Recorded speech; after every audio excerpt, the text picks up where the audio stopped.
The funeral pyre had been burning for 3 days when Kalen arrived at the ruins of Thornhaven, and still the flames refused to die. Black smoke coiled into the autumn sky like serpents of grief, carrying with it the acrid smell of charred oak and something else, something that made Kalen's half-elven blood run cold in his veins. Magic. Old magic, the kind that didn't forget and never forgave. He dismounted from his horse at the village's edge, his boots crunching on ground that had been baked hard by unnatural heat. Thornhaven had been a prosperous settlement once, a rare place where humans and elves traded freely, where mixed families like his own could exist without constant scrutiny. Now it was ash and memory, its buildings reduced to skeletal frames of blackened timber, its people— Kalen didn't let himself finish that thought.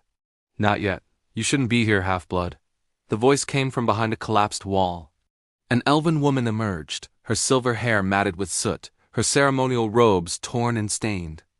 She was elderly by human standards, though elves aged so slowly that she might have been 500 years old or merely 200. This is elven business now. Your kind has no place in our mourning. My mother lived here, Kalen said quietly, his hand not moving toward the sword at his belt despite the hostility in her tone. Rail of the Starweaver line. She sent me a letter 3 weeks ago, asking me to come home. The woman's expression shifted from contempt to something more complicated pity, mixed with an anger that seemed directed inward. Mirael is dead. They're all dead. 147 souls, human and elven both, burned together in their beds while they slept. Her voice cracked. And the pyre won't stop burning because the oath won't release them. What oath? But the woman had already turned away, moving toward the massive pyre at the village center. Kalen followed, weaving through ruins that still radiated heat. Doors hung open on twisted hinges. Market stalls stood empty, their goods scattered and charred. A child's toy, a wooden horse, lay in the street, its paint blistered away but its form somehow intact. The pyre itself was enormous, built according to elven tradition in a spiral pattern that was meant to guide souls to their ancestors. But something had gone terribly wrong. The flames burning at its heart were the wrong color, not the clean orange gold of normal fire, but a sickly green-black that pulsed with rhythmic malevolence. And within those flames, Kalen could swear he saw shapes moving, arms reaching, mouths open in silent screams. A dozen elves stood in a circle around the pyre, their hands raised in gestures of warding and dismissal. They chanted in the old tongue, words that predated human civilization, but the flames ignored them. If anything, they burned hotter in defiance. 3 days, said a male elf who stepped forward, his face gaunt with exhaustion and grief. He wore the gray robes of a lore keeper, though they were now stained almost black. 3 days we've tried to release them, but the oath binds them still. The oath and the ashes. I don't understand, Kalen said. What oath? Who made it? The lore keeper's eyes fixed on him, and Kalen saw recognition dawn. You're Mirael's son. The one she bore to the human traitor. Not an insult, merely a statement of fact, which somehow made it worse. She spoke of you often in those final weeks. She was proud of you despite everything. Despite me being a reminder of her shame, Kalen thought, but kept his face neutral. Tell me what happened here. The lore keeper gestured to a stone that stood at the pyre's edge, its surface covered in runes that still glowed with faint light. 2 months ago, a delegation arrived from the high elven courts. They brought with them an ancient grievance, a blood debt, allegedly, owed by the humans of Thornhaven for crimes committed 300 years past. Timber stolen from sacred groves, shrines desecrated, that sort of thing. 300 years? Kalen couldn't keep the disbelief from his voice. No one alive today had anything to do with that. Elven memory is long half-blood. Our sense of justice longer still. The lorekeeper's jaw tightened. The delegation demanded restitution gold, land, formal apologies. The humans of Thornhaven refused. They were 2nd and 3rd generation settlers, knew nothing of old crimes. The elves grew angry. Words were exchanged. And then, he trailed off, staring at the flames as if they held answers he couldn't bear to speak aloud. The elderly woman spoke instead, her voice hollow. One of the delegation, a young hothead named Thalon, invoked the Oath of Reckoning. An ancient rite, forbidden for 5 centuries, where an elf calls down divine judgment on those who've wronged their people. He cut his palm, let his blood fall on this stone, and swore that if the humans would not answer for their ancestors' crimes, Then fire would answer for them. Kalen felt ice form in his stomach. And the other elves? The ones who lived here? Tried to stop it, the lorekeeper said. Your mother was among them. She and 40 other elves stood between the humans and Thelen's oath, arguing that the old ways had no place in a new world, that judgment should not fall on the innocent. But Thalen wouldn't listen. He completed the ritual, and that night, he gestured helplessly at the ruins. The fire came. But it didn't distinguish between guilty and innocent, between human and elf. It burned them all. Because the oath was corrupted, the elderly woman added bitterly. Because when elves stand against elves, when we defend humans over our own people, the old magic doesn't know how to respond. It becomes twisted, confused. Now the souls of all who died here are trapped in the flames. Neither living nor dead, bound to burn until the oath is satisfied or broken. Kalen moved closer to the pyre, feeling the unnatural heat press against his skin. Within the flames, he thought he saw a face he recognized, his mother's delicate features, her eyes wide with terror or perhaps pleading. His heart lurched. Can it be broken? The oath?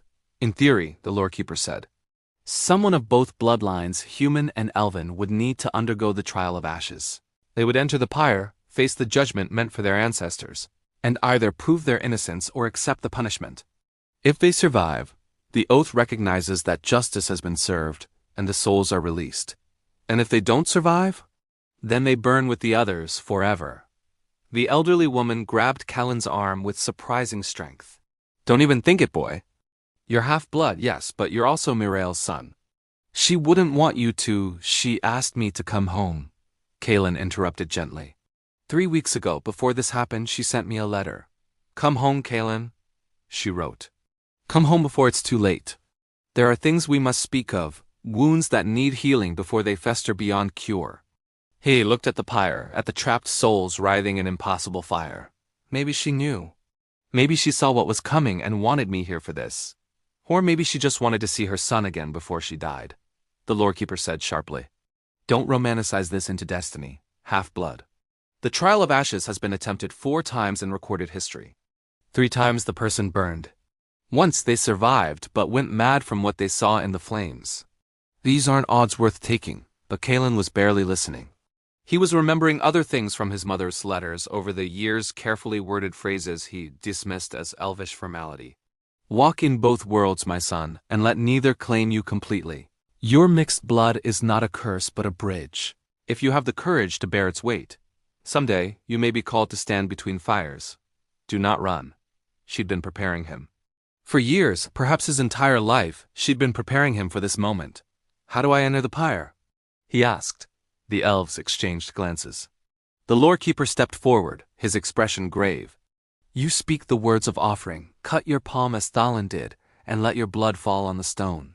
The flames will either accept you or consume you instantly. There's no way to know which until you try.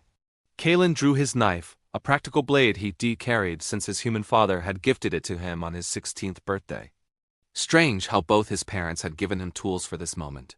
His father, steel, and his mother's wisdom. Human practicality and elven foresight, merged in a son neither people fully accepted. Teach me the words, he said. The lorekeeper's resistance crumbled.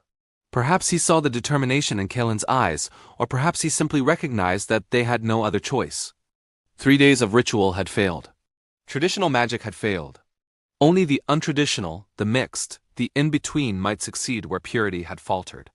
As the sun began to set, painting the smoke-filled sky in shades of blood and ember, the lorekeeper began to teach Kalen the words that might save his mother, soul, or damn his own. And with each syllable he learned, each gesture he memorized, Kalen felt the weight of 2 worlds settling onto his shoulders, not a burden he'd asked for, but one he'd been born to carry whether he wanted it or not. The flames pulsed higher, as if sensing what was coming, as if anticipating the judgment they'd waited 3 days to deliver. And somewhere in those flames, Kalen's mother waited for her son to come home at last. The lorekeeper, who finally introduced himself as Eldrin, spent the remaining daylight hours teaching Kalen not just the words of offering, but their meaning, a crucial distinction in elven magic, where intention mattered as much as pronunciation. They sat in what had once been the village's council hall, now nothing more than a stone foundation and scattered debris. The Oath of Reckoning is older than the current elven kingdoms, Eldrin explained. his finger tracing symbols in the ash-covered ground. It comes from a time when our people were fewer, more vulnerable, when we needed divine assurance that wrongs would be avenged even if we couldn't avenge them ourselves. It was meant to be used only in cases of genuine atrocity, genocide, sacred desecration, that sort of thing. But Thalin used it for stolen timber from 3 centuries ago, Kalen said, unable to keep the bitterness from his voice. Eldrin's expression darkened. Thalin was young, barely 70 years old. Raised in the high courts, where contact with humans is forbidden and every historical grievance is taught as if it happened yesterday. To him, the crimes were fresh. The pain was immediate. He paused, ash sifting through his fingers. That's the problem with immortal memory, Kalen. Elves don't forget. But sometimes I think we forget how to forgive. The elderly woman who'd given her name as Celia brought them water drawn from a well outside the burn zone. She settled beside them with a heavy sigh. Your mother was one of the few who understood that, she said to Callan. Mirail argued constantly with the traditionalists, saying that holding humans accountable for their ancestors' crimes was like blaming a river for floods that happened before it was born. She said that if elves wanted to build a lasting peace with humanity, we had to accept that their shorter lives meant shorter memories, and that wasn't a flaw, just a difference. How did the other elves respond? Some agreed. Your mother wasn't alone in her views. 40 elves stood with her that night, remember. But others, Salia's voice hardened. Others called her blood-tainted. Said her human husband had corrupted her thinking, that birthing a half-blood had made her sympathetic to human weakness. They claimed she'd forgotten what it meant to be truly elven. Kalen had heard similar things himself throughout his life, though usually whispered rather than spoken directly. Too human for the elves. Too elven for the humans, perfectly suited to neither world. His pointed ears were less pronounced than a full elf's, drawing mocking stares in human towns. His height, shorter than most elves but taller than average humans, marked him as other everywhere he went. Tell me about the trial of ashes, he said, changing the subject before old wounds could reopen. What actually happens inside the pyre? Eldrin's expression grew even more grave. No one knows exactly. The one survivor who went mad couldn't or wouldn't speak of it coherently. But based on ancient texts, the trial forces you to experience the crimes that triggered the oath. You'll see what happened 300 years ago, feel the pain of those who were wronged. The pyre judges whether you acknowledge the debt, whether you accept responsibility on behalf of your human ancestors. But I'm also elven. Half of me shares blood with those who were wronged. Exactly. That's what might allow you to survive. Eldrin leaned forward intently. The oath is confused, Kalen. It was invoked against humans, but it killed elves too. It's trapped in a paradox, unable to deliver the justice it was designed for. You're a paradox made flash both victim and perpetrator, both judge and judged. If you can make the oath see that, acknowledge the impossibility of its own logic, you might break it. Or I might just give it another soul to torture, Kalen muttered. Yes, Celia said bluntly. That's also possible. As night fell, more elves arrived at Thornhaven, refugees who'd been away during the fire. Family members from distant settlements who'd heard of the tragedy. Each one added their grief to the heavy atmosphere, their tears falling like rain that evaporated before it could reach the ground, stolen by the pyre's persistent heat. Among the arrivals was someone Kalen hadn't expected to see, his father.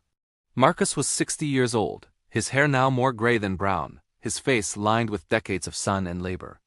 He'd been a trader in his youth, crossing between human and elven territories with goods both peoples wanted. That's how he'd met Mirail, a chance encounter at a border market that had somehow blossomed into love, despite every social convention screaming against it. Kalen, Marcus's voice cracked as he embraced his son. I came as soon as I heard. Mirail, she's really trapped, Kalen said. Not dead, not alive. Burning in an oath she tried to prevent. Marcus pulled back, his eyes red-rimmed but fierce. Then we get her out. Whatever it takes, Eldrin explained the situation while Marcus listened with growing horror. When the lorekeeper finished, Marcus turned to his son with an expression Kalen had rarely seen, fear warring with pride. You're planning to enter the pyre. It wasn't a question. Marcus had always been able to read Kalen better than anyone. I have to try, Father. She's in there because she defended humans. Because she defended people like you, like us. I can't just leave her to burn. You could die, I know. Marcus was quiet for a long moment, staring at the pyre that still burned in defiance of all natural law. Finally, he said, "Your mother and I, we knew raising you would be hard. Knew you'd face prejudice from both sides, that you'd never quite fit anywhere. But we hoped God, how we hoped that you'd find strength in being both rather than weakness in being neither." He gripped Kellen's shoulders. "She loved you, son. Loved you enough to stand against her own people. Don't throw your life away out of guilt." "It's not guilt," Kellen said. I don't know what to call it. Balance, maybe?" For 300 years, humans and elves have been locked in cycles of grievance and revenge.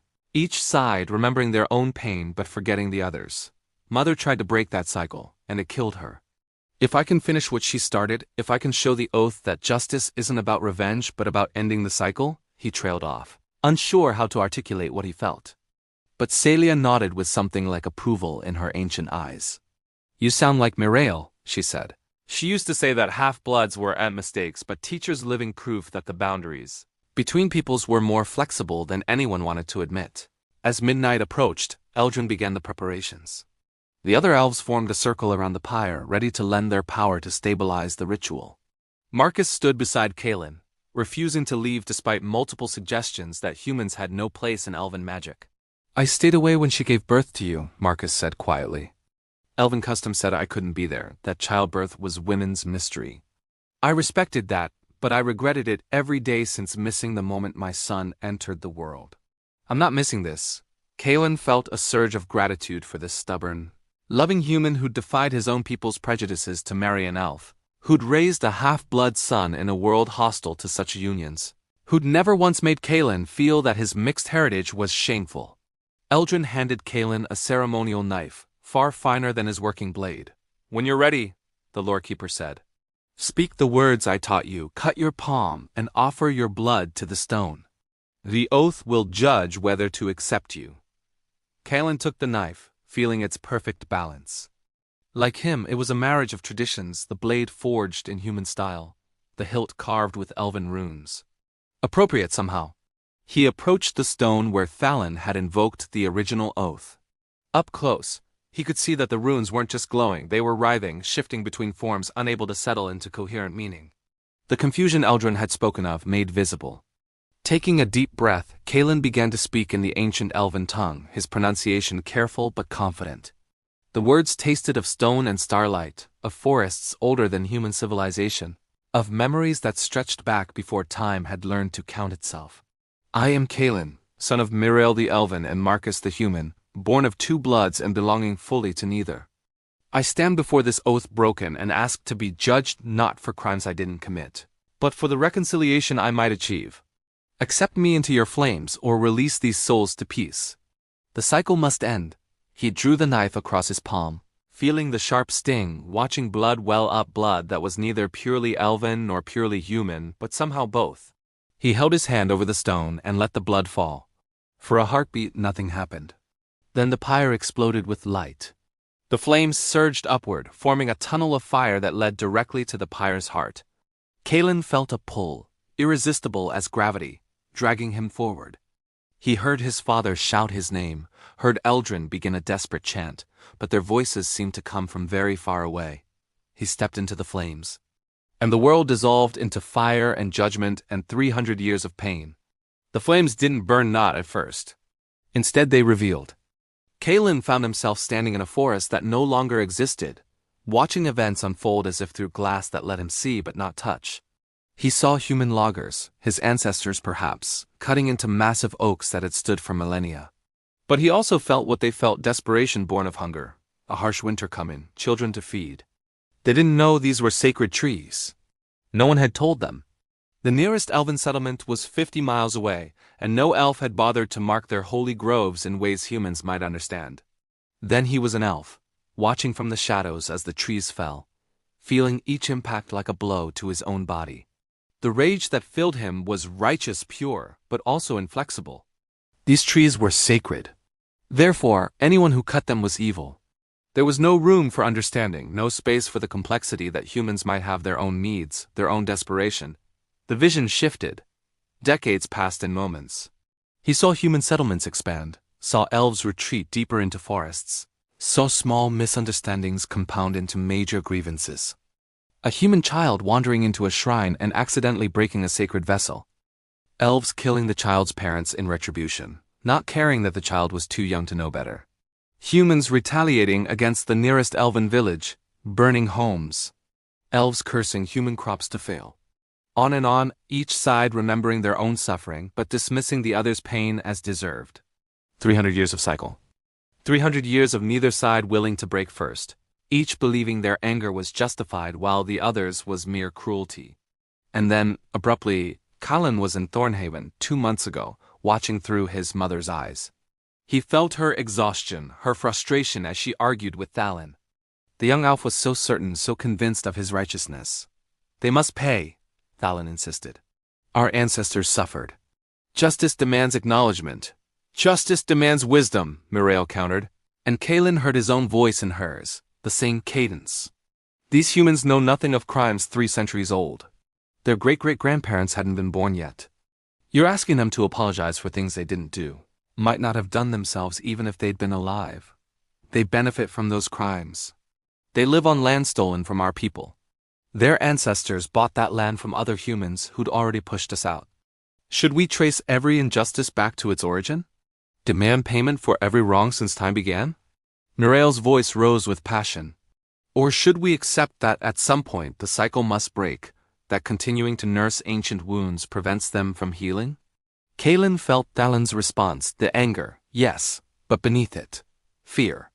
Fear that if elves forgot their grievances, humans would run roughshod over them again. Fear that forgiveness was just another word for weakness. That the moment elves stopped demanding justice, they become victims once more. It was a fear Callan understood. He'd felt it himself when humans mocked his elven blood, dismissed him as weak or effeminate.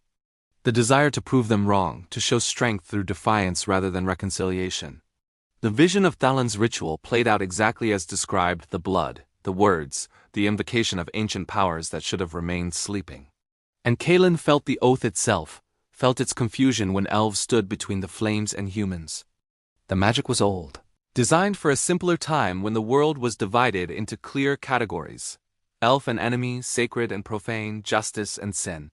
It didn't know what to do with gray areas, with elves defending humans, with violence that served no purpose except perpetuating violence, with Mirael's argument that justice and vengeance weren't always the same thing.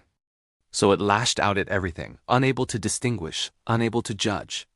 The flames consumed all because the oath couldn't comprehend a world where the boundaries it was designed to protect no longer held meaning. Callan felt his mother die. Felt the flames take her not with malice but with bewildered fury.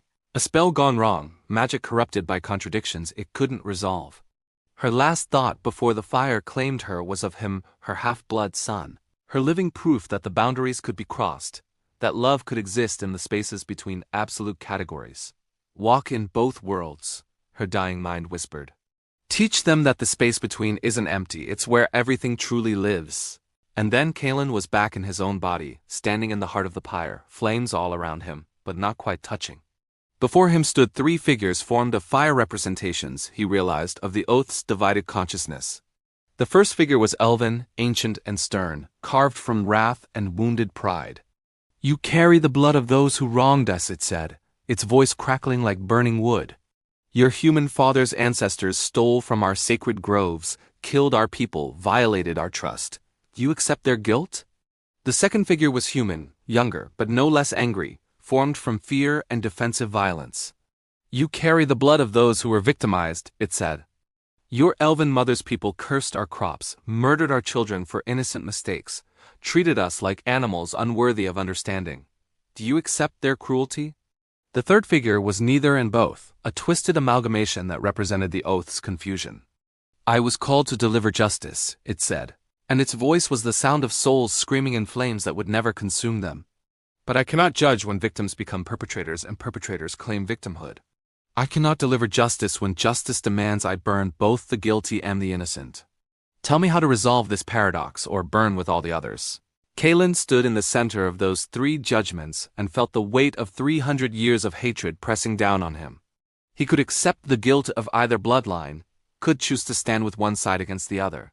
But that would only feed the cycle, would give the oath clear categories it could understand and therefore execute. Or he could do what his mother had spent her life trying to teach him. I accept both, Kalen said. And I accept neither. The flames roared in confusion, pressing closer. He felt his skin begin to blister, the pyre losing patience with riddles. You want me to choose a side, he continued, speaking faster, forcing the words out against the pain. To be judge or judged, victim or perpetrator. But I'm neither because I'm both. My human ancestors wronged elves, yes, I accept that. But they were desperate, ignorant, struggling to survive in a world where no one bothered to explain the rules to them. My elven ancestors responded with violence, yes, I accept that too. But they were hurt, defending what was sacred, trying to preserve their people against what they saw as invasion. You excuse both sides? The elven figure snarled. You claim everyone is blameless? No, I'm saying everyone is guilty. Everyone made choices that perpetuated suffering. But guilt 300 years old is not justice, it's just an anchor dragging both peoples into drowning together. Kalen felt the flames licking at his arms now, starting to truly burn. You want me to judge? Fine, I judge both peoples guilty of valuing pride over peace, memory over mercy, vengeance over understanding. One judged 3 centuries of cycle as one long failure on all sides. Then all must burn. The human figure roared. No, Kalen said through gritted teeth. Because guilt isn't the end. People can learn, can change. Can break cycles if they're willing to pay the price. He spread his arms, accepting the flame's full fury. My mother proved that. She stood between fire and humans, knowing it might kill her, because she believed reconciliation mattered more than revenge. 40 other elves made that same choice. They paid the price for breaking the cycle. And you? The third figure asked, the confused amalgamation. What price will you pay? Whatever you demand, Kalen said. If you need someone to punish for 300 years of wrongs, punish me. I carry both bloodlines, let me answer for both people's crimes. But in return, you let the others go. You release my mother and all who died trying to stop this cycle. You accept that justice has been served not through revenge but through sacrifice. The flames paused, considering. Kalen felt the oath examining him, weighing his sincerity, testing whether this paradox accepting guilt for crimes he didn't commit, taking punishment meant for ancestors long dead, could satisfy justice in a way that violence never could. You would burn so they might rest? The elven figure asked, and its voice had softened slightly, becoming almost curious. Yes, you would suffer for crimes you had no part in? The human figure added. Yes, you would end the cycle by making yourself its final victim? The confused third figure asked, and Kalen realized it was no longer confused, it was understanding perhaps for the first time that justice didn't always look like revenge. Yes, Kalen said a third time, because someone has to be the last. Someone has to say enough. If it has to be me, so be it. For a moment that stretched into eternity, the flames held him suspended between judgment and release, death and redemption, the past's hatred and the possibility of a different future. Then slowly and impossibly, the 3 figures began to merge, not into the twisted confusion from before, but into something new. Something that looked like Kalen himself, a being of both bloods, neither and both, standing in the space between categories. You understand, the unified figure said. And its voice was all 3 voices, and none of them was his mother's voice and his father's, was the voice of every human and elf who'd ever been caught in cycles of violence they inherited but didn't create. The oath is satisfied. Not through revenge, but through acknowledgement. Not through punishment, but through willingness to sacrifice for peace. The flames began to fade. Not extinguish that would take time but release. The souls trapped within them started to float free, translucent shapes rising toward a sky they'd been denied for 3 days. Kalen saw his mother's spirit among them, saw her smile at him with pride and love and relief. She didn't speak, couldn't speak perhaps, but he felt her gratitude like warm sunlight after winter. She'd asked him to come home, and he had. Not to save her life that had already been lost, but to complete what she'd started, to prove that the cycle could be broken if someone had the courage to stand in the fire. As the souls ascended, the flames finally began to truly die. And Kalen collapsed to his knees in the ashes, his body covered in burns but alive, miraculously alive, having walked through judgment and emerged on the other side. The last thing he saw before exhaustion claimed him was his father's face, tears streaming down weathered cheeks, reaching through the dying flames to pull his son home. Kalen woke 3 days later in an elven healing house, his body wrapped in poultices that smelled of starflower and moonbark.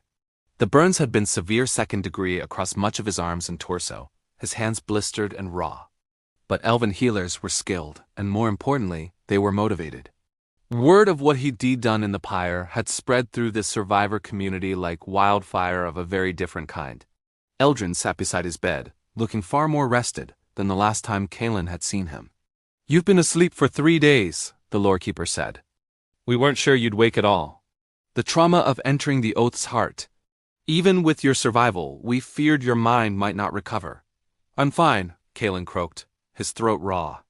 "The souls did they released, all of them. Your mother's spirit was among the first to ascend." Eldrin's expression was complex grief and relief and something that might have been shame. "We gave them proper rites the moment the flames died. Elven and human ceremonies both, all mixed together. It seemed appropriate." Kalen pushed himself up despite the protest of his healing flesh. Through the window, he could see Thornhaven, or what was left of it.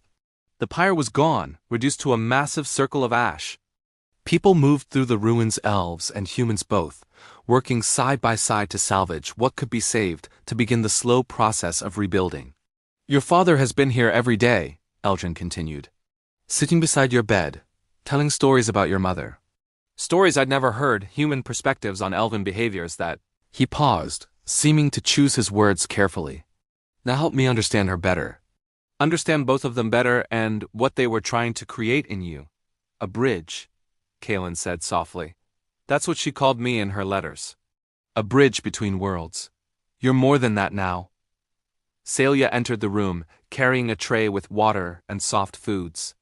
"You're a reminder of what pride costs, what cycles of vengeance destroy, and what can be achieved when someone is willing to stand in the fire rather than add to it."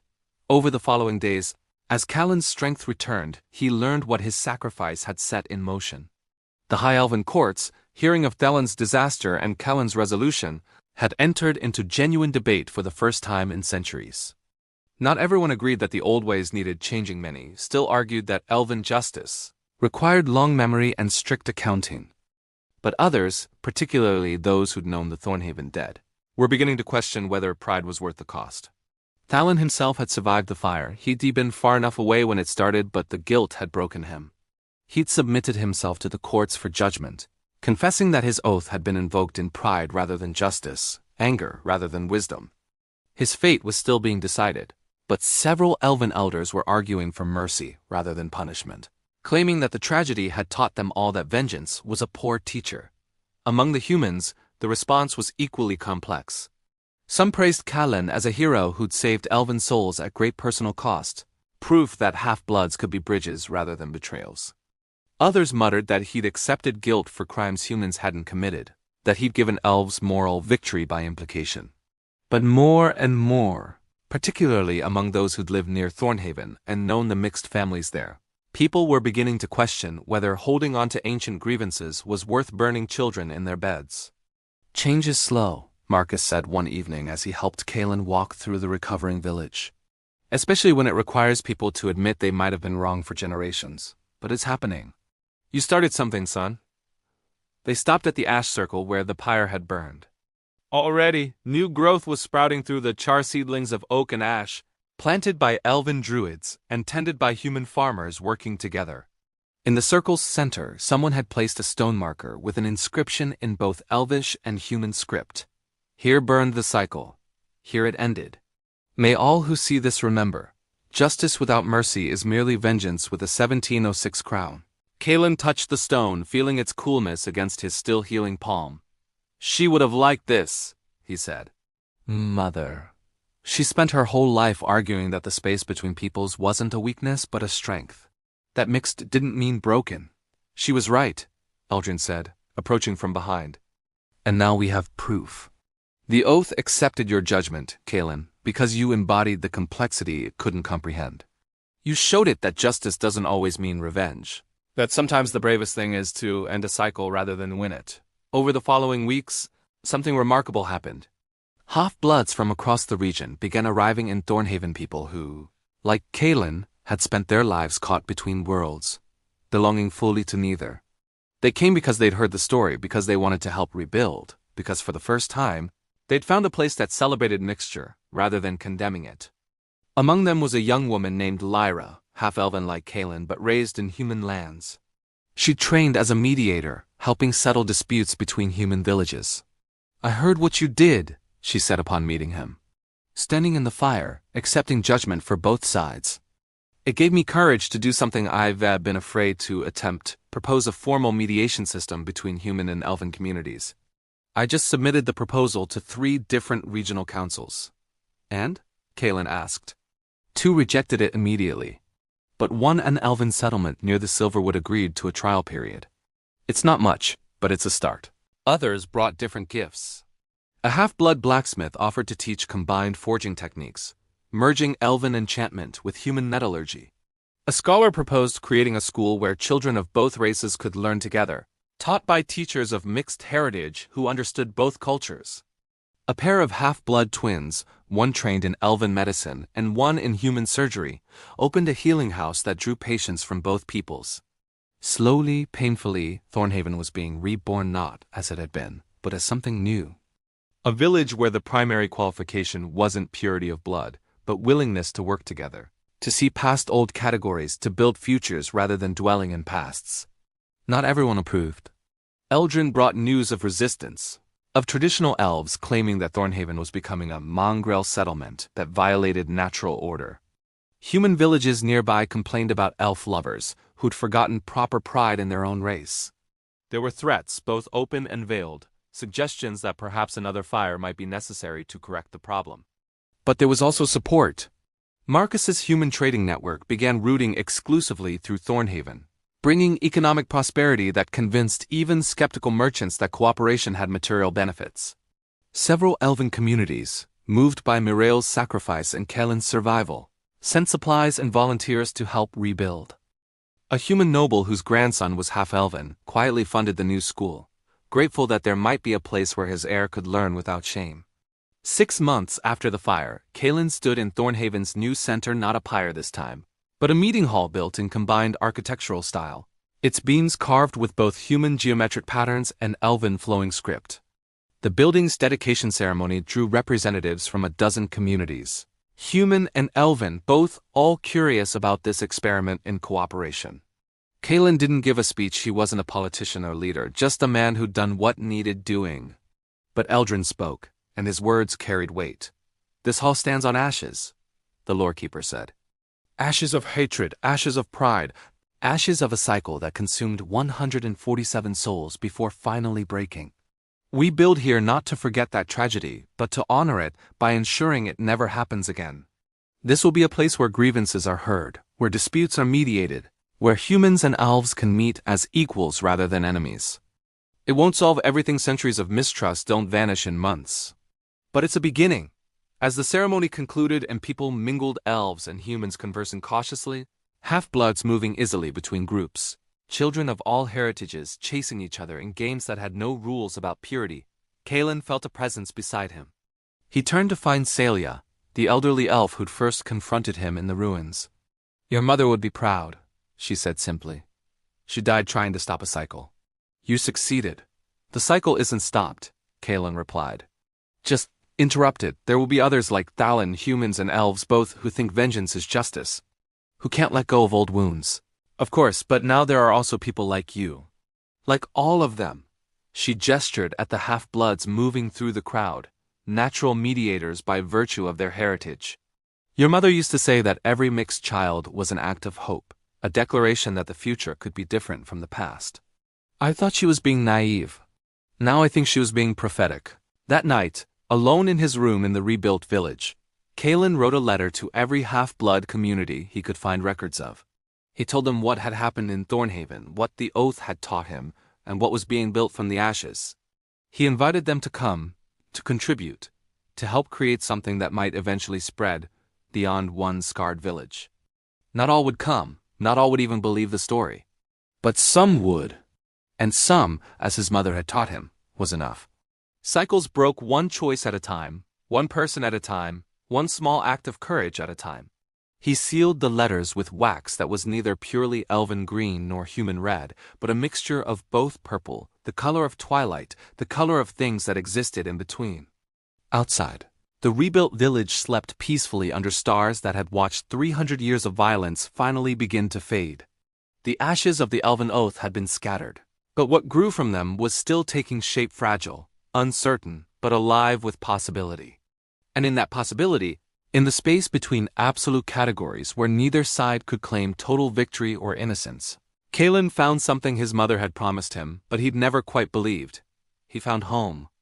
Not in being fully elven or fully human, but in being completely himself, a bridge.